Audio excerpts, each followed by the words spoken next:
ప్రమాణ స్వీకార కార్యక్రమం చిరకాల సాంప్రదాయాలను అనుసరించే నిర్వహించారు. జగన్మోహన్ రెడ్డిని మాజీ ముఖ్యమంత్రి హోదాలో ప్రస్తుత మంత్రుల తర్వాత శాసనసభ్యునిగా ప్రమాణం చేయడానికి ఆహ్వానించారు. గతంలో 11/1/1995 నాడు అప్పుడు ఆంధ్రప్రదేశ్ శాసనసభ కూడా అప్పటి మాజీ ముఖ్యమంత్రిని మంత్రుల తర్వాతే ప్రమాణం చేయడానికి ఆహ్వానించిన సంగతి మీకు గుర్తు చేస్తున్నాను. అదేవిధంగా ఆంధ్రప్రదేశ్ 16వ శాసనసభ సభ్యుల ప్రమాణ స్వీకార కార్యక్రమంలో 21/6/2024 జరిగింది. కానీ స్పీకర్ ఎన్నిక మరణాడు అంటే 22/6/2024 నాడు జరిగింది. ప్రతిపక్ష నాయకుడిగా గుర్తింపు ఇవ్వగలిగితే అధికారం కేవలం స్పీకర్కి మాత్రమే ఉంటుంది. అందుకే సభ్యుల ప్రమాణ స్వీకార కార్యక్రమం జగన్మోహన్ రెడ్డికి ప్రతిపక్ష హోదా నిరాకరించడానికి సూచించిన అన్న వాదన సరికాదు. నిజానికి జగన్మోహన్ రెడ్డి వైఎస్ఆర్సీపీ శాసనసభాపక్ష నాయకుడిగా ఎన్నికైనట్టు 26/6/2024 వరకు మా సచివాలయానికి తెలపలేదు.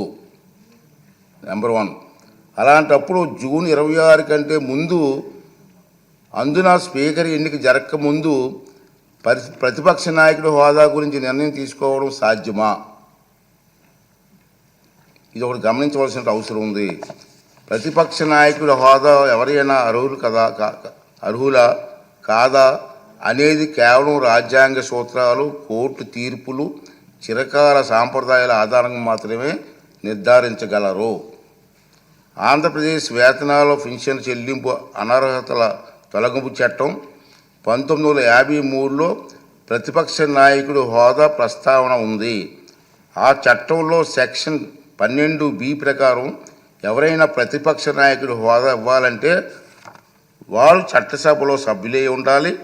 2, వారు ప్రభుత్వ వ్యతిరేక రాజకీయ పార్టీ సభలో నాయకుడై ఉండాలి. ఇది క్లియర్గా ఉంది. 3, ప్రతిపక్షంలో ఉన్న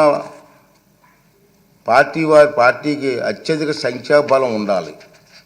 4, మరీ ముఖ్యంగా ఆ వ్యక్తి సభాపతి ప్రతిపక్ష నాయకుడిగా గుర్తించాలి.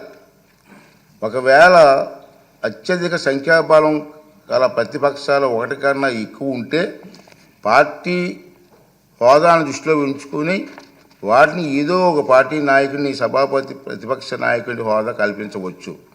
ఈ విషయంలో సభాపతి నిర్ణయానికి తిరుగుండదని సెక్షన్ 12B చెబుతుంది.